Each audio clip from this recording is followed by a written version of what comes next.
Graça e paz, abençoados. Canal Luzes da Graça chegando até vocês com um novo tema, que é estudando o livro de Jó.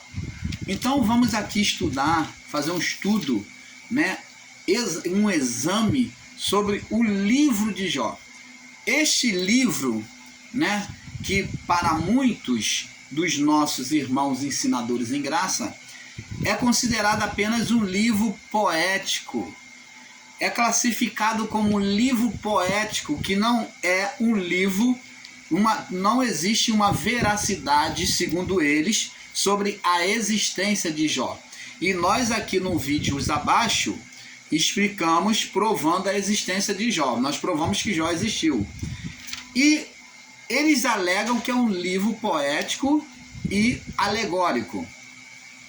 Mas nós já provamos que eles estão equivocados, Então, nós ensinamos que o livro de Jó foi um livro, segundo o nosso entendimento, bíblico, analisando a Bíblia, vimos que o livro de Jó foi, de fato, escrito por Moisés. Nós explicamos isso no vídeo abaixo, provando a existência de Jó, mostramos que o sogro de Moisés, Jetro, que era um semita, descendente de Sem, então o sogro de Moisés foi quem relatou a história de Jó. Moisés não viveu o período de Jó, mas o seu sogro, que era muito mais velho, avançado em idade, ele explicou e narrou a vida de Jó para Moisés. E Moisés, então, diante dos acontecimentos sobrenaturais, da ação de Deus sobre a vida de Jó, Moisés resolveu escrever a vida de Jó, testemunhando a existência deste homem, deste rei. Então, Jó foi um rei, viveu na terra de Uz. Nós vamos ler aqui. Livro de Jó, segundo o nosso entendimento, escrito por Moisés, sim, ditado e citado por seu sogro Jetro, que era um viajante, ele então contou para Moisés. E esse encontro, nós explicamos que se deu na cidade de Midian, aonde Moisés foi com o povo e passou por Midian. Então lá, Moisés pôde estar com seu sogro e ele pôde falar sobre Moisés. Inclusive ele ensinou Moisés a exercer o juízo, a compartilhar o espírito de sabedoria, instituindo juízes, a qual Moisés instituiu juízes para julgar as causas de Israel com ele. Antes o povo ficava o dia inteiro em pé na fila para poder se consultar com Moisés. Então diz aqui, vamos começar a fazer a leitura. Então já dei a pincelada, com 3 minutos. Havia um homem na terra de Uz. Uz está localizado na terra de Edom, como já ensinamos, Uz está localizado na terra de Edom, no território de Edom, cujo nome era Jó.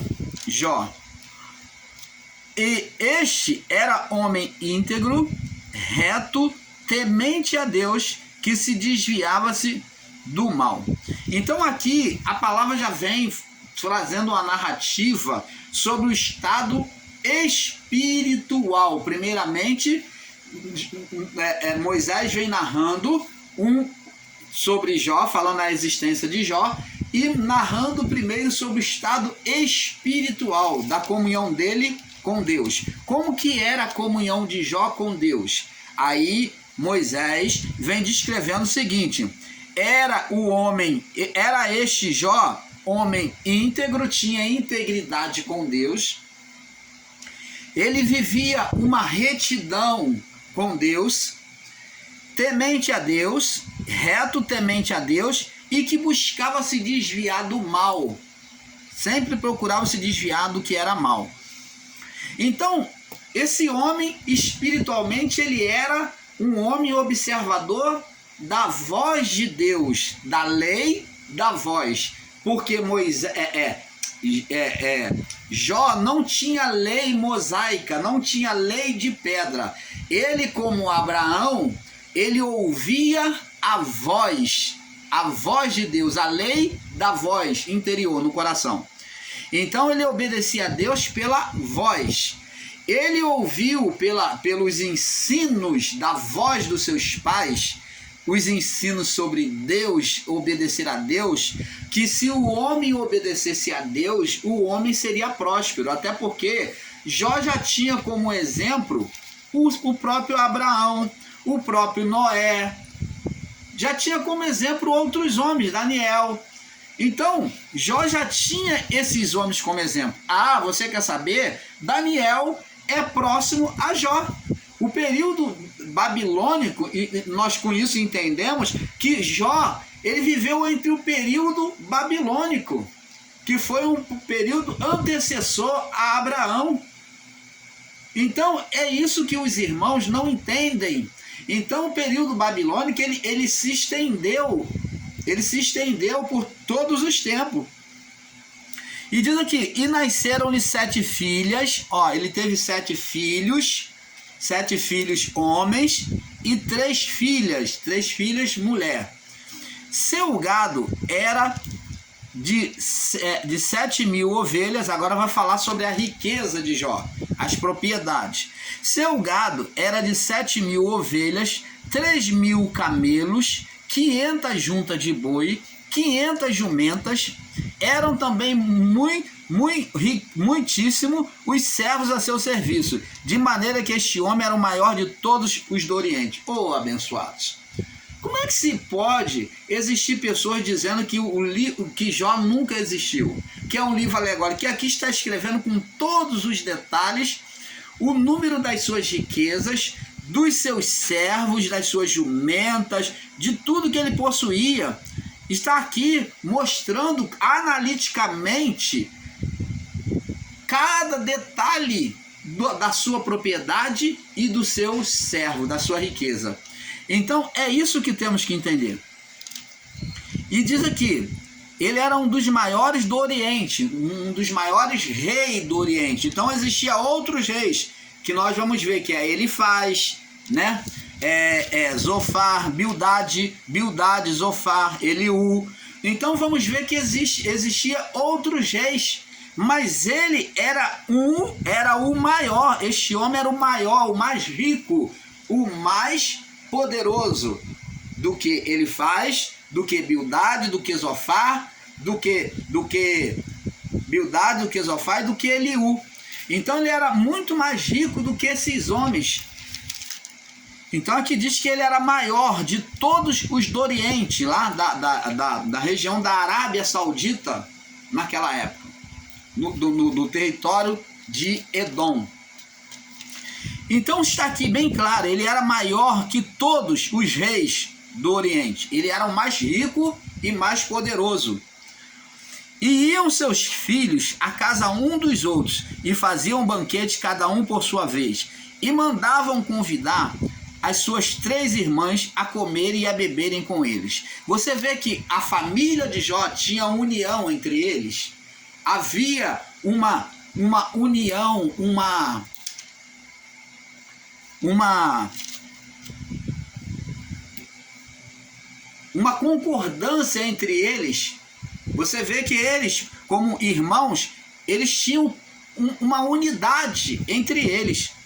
E sucedia, verso 5, que decorrido o turno dos dias de seus banquetes, enviava Jó e os santificava, e levantava-se de madrugada e oferecia holocausto, segundo o número de todos eles, porque dizia Jó, porventura pecaram meus filhos e amaldiçoaram a Deus no seu coração. E assim fazia Jó continuamente, todas as vezes que tinha festa, alguma comemoração, alguma reunião entre a família, com os amigos, então Jó fazia uma oferta de sacrifício ao Criador, para que, caso os seus filhos tenham feito algum mal ou dito algum mal contra o Criador, para não vir a sentença. Você vê uma super proteção de Jó. Jó, ele agia como uma cerca, como aquele rei que buscava proteger a sua propriedade, o seu reino. Ele aqui agia como sacerdote do próprio filho diante de Deus, oferecendo sacrifícios pelos filhos. Às vezes os filhos não tinham feito nada, mas Jó vivia uma preocupação,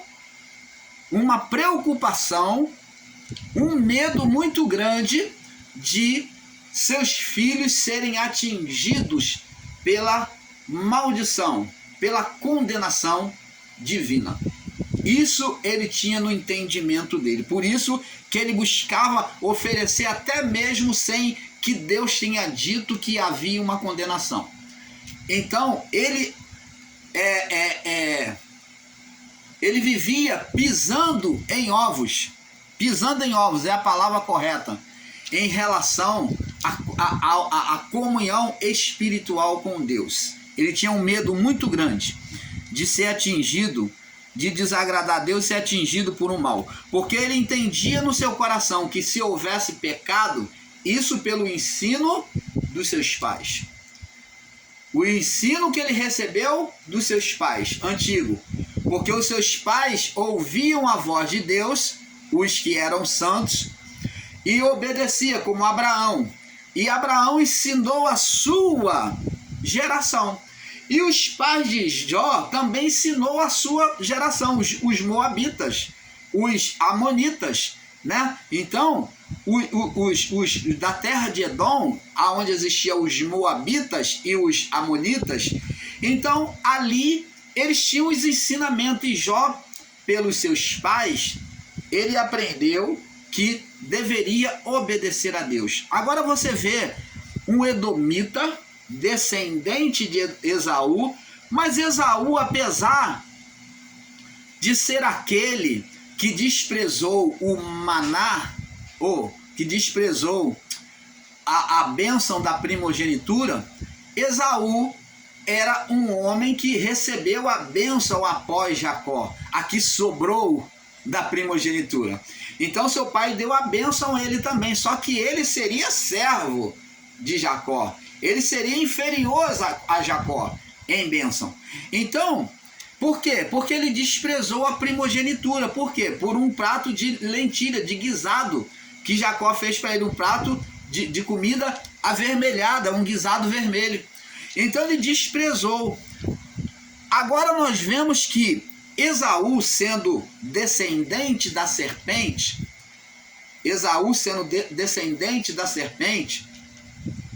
porque Esaú era descendente de Caim. Esaú era descendente de Caim. Então, logo então, Jó também, pela descendência, sendo amonita ou moabita, todos os amonitas e moabitas, os que habitavam na terra de Edom, eram descendentes de Caim, ou descendente da serpente, do ser espiritual Satanás. Eles vinham da semente da serpente. Quem era a semente da serpente? Caim. E Caim, como semente da serpente, ele trouxe sementes. Então ele gerou semente, descendentes, que aonde vem Esaú, vem Cão, né? E vem também aqui Jó, que é descendente de Esaú. Jó era descendente do quê? Da semente da serpente. Olha só, observa bem. Agora, meus irmãos, minhas irmãs, vocês vão entender o porquê que o ser espiritual, chamado Satanás ou diabo, ele colocou os olhos sobre Jó e buscava, ele se achava indignado de ver Deus abençoando e protegendo Jó. Por que que ele tomou Jó como mentiroso? Ele disse para Deus que Jó era mentiroso. Nós vamos ver. Porque Jó, apesar de ser semente da serpente, mas agora ele foi colocado como propriedade de Deus. Ele saiu do reino da serpente, não se deixou ser dominado pelo reino da serpente para viver o reino de Deus. Vamos ver isso, vamos comprovando. Aí diz aqui, e sucedia, ler aqui de novo, verso 5. Sucedia que, decorrido os turnos do dia de banquete, enviava Jó e santificava, levantava-se de madrugada e oferecia ao local segundo o número de todos eles. Porque dizia Jó: porventura pecaram os meus filhos e amaldiçoaram a Deus no seu coração. Olha o medo de Jó. Então Jó exercia o sacerdócio. O sacerdócio é a primeira imagem que Deus fez na criação. Deus fez a imagem de sacerdócio nele mesmo. Ele foi exemplo de sacerdócio, ele foi o primeiro sacerdócio. Nós vemos que após ele, o único sacerdote perfeito, que foi perfeito e para sempre, foi o Filho. Jesus é considerado sacerdote, foi feito sacerdote para sempre. Ele está nos céus, mas dos céus, ele exerce o sacerdote por meio do Espírito Santo sobre a nossa vida, nos perdoando os pecados a cada dia, tornando-nos perfeitos para Deus. Aí diz que ele tinha um medo: porventura pecaram os meus filhos e amaldiçoar a Deus no seu coração. Ora, mas Deus não falou nada, não trouxe nenhuma palavra de condenação para ele, nem para os filhos, e assim fazia Jó continuamente. Jó sempre repetia, toda vez que os filhos faziam uma festa, ou quase sempre Jó estava oferecendo sacrifício pelos seus filhos. Então vê-se aí uma preocupação demasiada.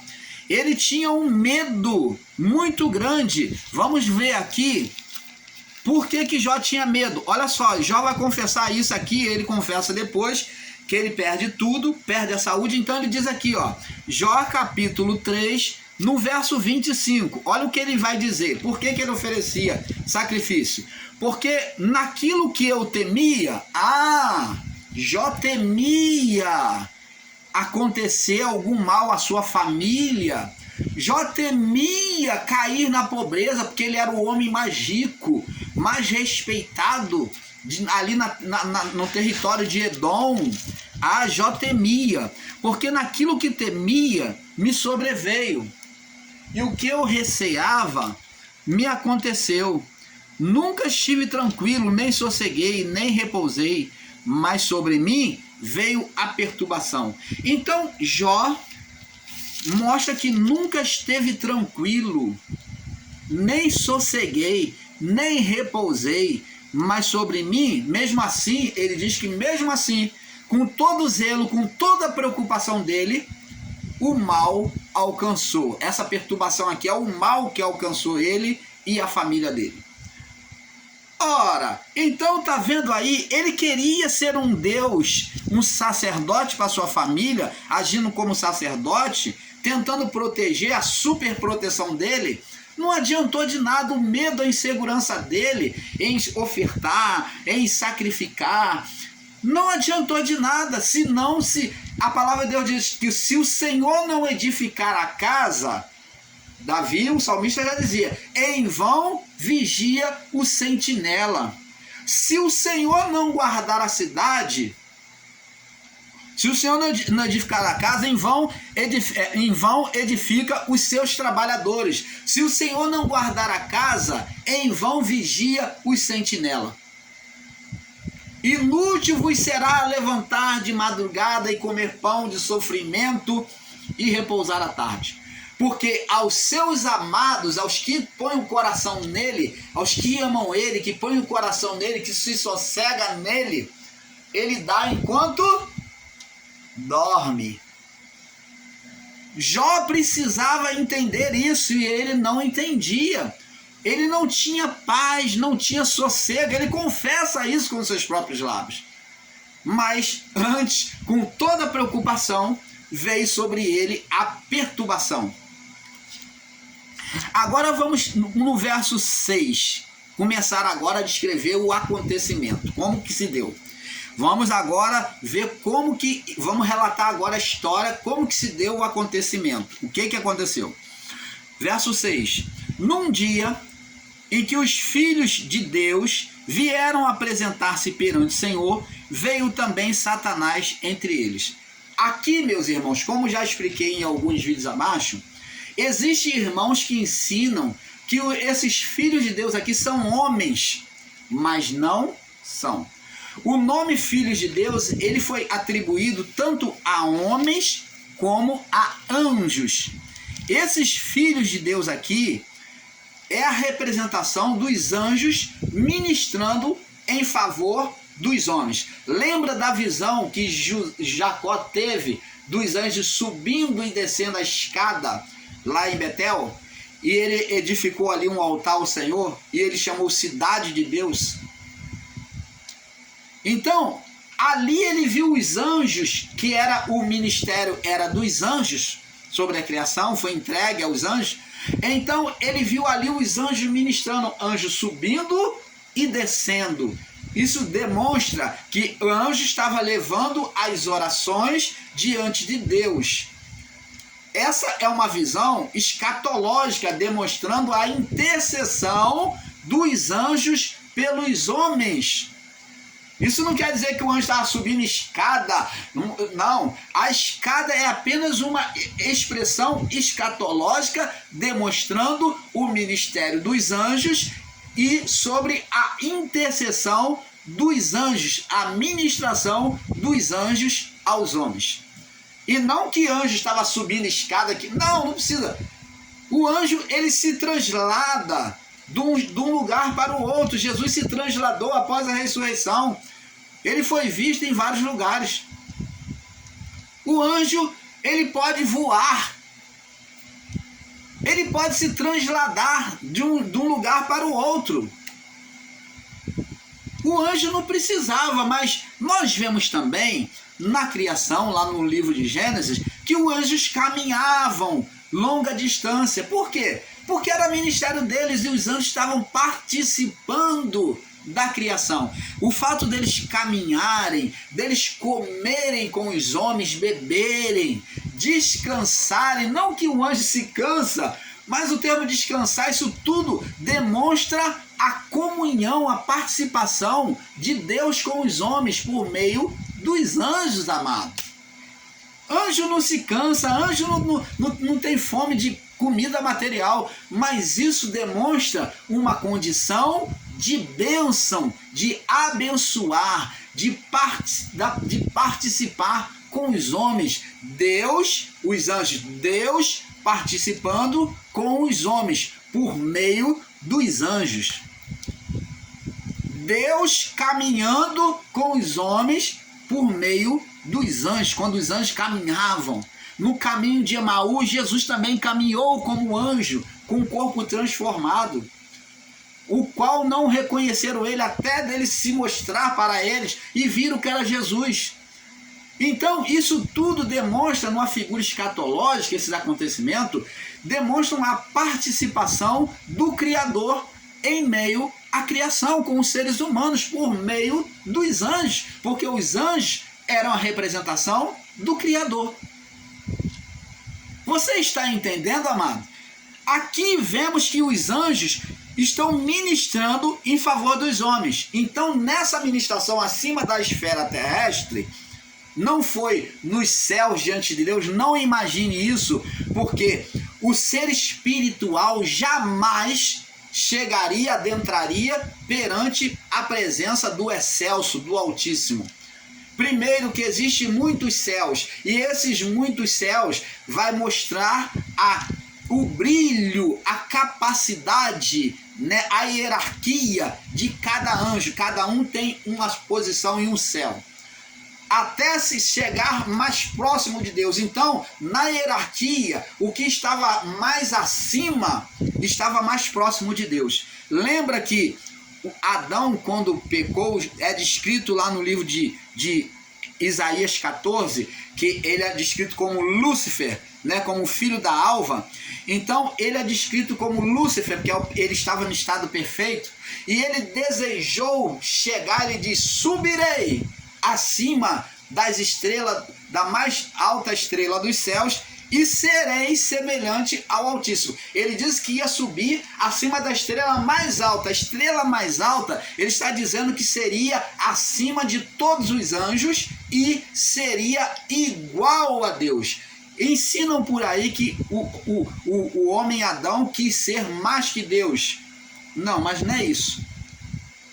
Ele quis ser igual a Deus. Por isso que o ser espiritual Satanás, ele sempre se assenta como Deus, querendo ser igual a Deus. Por quê? Esse mistério dele querer ser igual a Deus. Porque ele outrora, antes, esse poder, antes de ser corrompido, veio de Deus. Era o poder do próprio Deus, que agora, inverso, apagado em trevas, foi trazido à criação. Esse poder, ele continuou, só que agora ele não era para o bem, mas ele era para o mal, para a condenação, para a oposição, para a acusação. Então, para tudo que é mal. Então ele vai usar a lei de Moisés. Isso nós vamos falar. Aos que ensinam aí que Satanás é a carne, que diabo é a carne, que diabo é Moisés, que diabo é a lei de Moisés, vamos provar aqui dentro desse livro. É por isso que muitos irmãos aí, ensinador em graça, não aceitam o livro de Jó, porque o livro de Jó dá um tapa na cara deles, provando a existência do ser espiritual Satanás. E nós, o canal Luzes da Graça, vamos mostrar para vocês com todos os pontinhos e vírgula que eles usam isto de artimanha para você não conhecer e não aceitar a existência do ser espiritual Satanás. Por isso alega que a carne, alega que é a lei de Moisés, alega que o Satanás, o diabo é Moisés. Então vamos fazer cair por terra todos esses equívocos que eles ensinam. Então os filhos de Deus aqui são os anjos. Outro detalhe. Aí vem irmãos ensinarem que anjos, que não são os anjos, que os filhos de Deus são homens. Se os filhos de Deus são homens, como é que esses homens estão falando com Deus?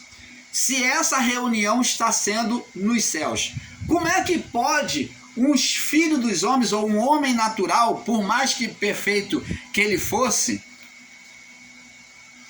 ele chegar e pedir para Deus, ele acusar Jó e pedir para Deus para tocar em Jó? Qual o homem que foi tocar em Jó? Então diz para nós qual esse homem, qual esses homens, esses filhos de Deus que eram perfeitos, que foi lá acusar Jó, porque aqui até hoje eles não explicam isso para nós.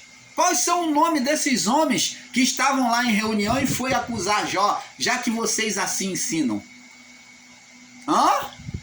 Explica para nós qual o nome desses homens e qual é esses homens que são poderosos, que trouxe exército inimigo contra os filhos de Jó. Qual o nome desses homens que trouxe um vento oriental? Qual o nome desse homem que trouxe fogo, que fez cair fogo do céu? Esses homens tão poderosos. Mas vocês vivem de conjectura e vocês não provam o nome desses homens, já que é homens e não anjos. Então mostra para nós na Bíblia o nome desses homens perfeitos, esses homens justos que você diz que são homens justos, são descendentes de Sete. Mostra para nós na Bíblia.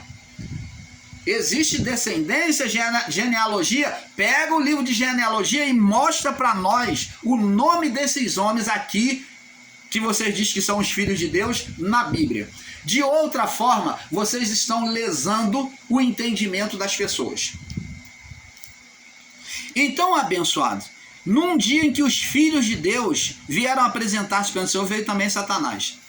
Aí existem ensinadores aí que dizem: não, irmão, ensina-se por aí que anjos tiveram sexo com homens. E teve mesmo.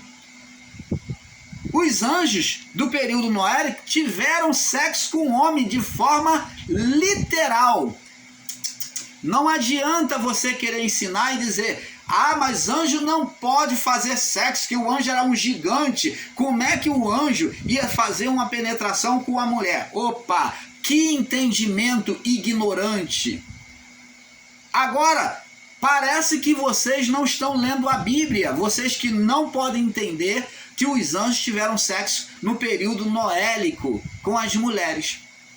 Parece que vocês não estão lendo a Bíblia, porque os anjos no período aí, nós vemos em Gênesis, que eles comiam, se manifestavam com um corpo natural de um homem, eles comiam, bebiam, caminhavam. No período noélico, no período noélico, Ló teve que hospedar anjos que queriam. Ora, se eram gigantes de acima de 5 metros, então, por que os homens queriam esse gigante, esse anjo gigante? E por que ele entrou dentro da casa de Ló? E os homens viu a formosura do anjo e queria ter relação sexual com o anjo à força. Oh, abençoado! Eles se manifestavam de forma adâmica, na mesma estatura adâmica, na mesma estatura do homem. Eles respeitavam as leis na natureza, na criação. Ele jamais chegaria aqui como um gigante, cheio de grandão, cheio de asas de 5 metros. Oh, abençoado, isso é um absurdo de entendimento. Ninguém está ensinando que um gigante vai ter uma relação sexual com uma mulher, com uma criatura de 3 metros, 2 metros. Que um gigante de 7 metros vai ter uma relação. É claro que é um estrupo, né? Mas os anjos, eles tomavam a forma humana, como tomou no período também de Noé, de Ló, de Abraão, que o Abraão deu comida a ele, eles se hospedaram na casa de Abraão, Abraão lavou os pés deles, deu pão, deu água. Abraão teve várias comunhão com os anjos diversas vezes, mas para eles, esse anjo não tem cabimento, é um gigante.